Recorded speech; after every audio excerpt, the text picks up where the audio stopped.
support ang binibigay nila sa akin bilang presidente nila. Happy anniversary sa atin, Tol. More power. Ano ba?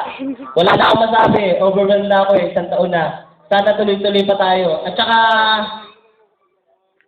magpapasalamat na rin ako sa mga sumuporta sa atin. Siyempre si Councilor Alvin Feliciano, si Councilor Boy Padrinao, Councilor Kate Galang, si Pastor Sari Sikya. Sobrang laki ng tulong na ginawa sa atin. Siyempre yung advisor pa natin isa, si ex-councilor Lori Natividad. Hindi siya makakadalo ngayon dahil meron siya inattenda na meeting. Siyempre si Punong Barangay Jose Gregorio. Tsaka papasalamatan ko yung mga sumuporta sa atin. Siyempre yung sila Paring Kano, sila Paring Alan, maraming salamat sa inyo. Si Kuya Chris ng YMO at saka yung bumubulat ng YMO. Maraming salamat sa lahat ng suporta. Siyempre sa mga advisors, di naman namin kakayanin ng kami-kami lang. Tsaka siyempre si Lord. Salamat Lord.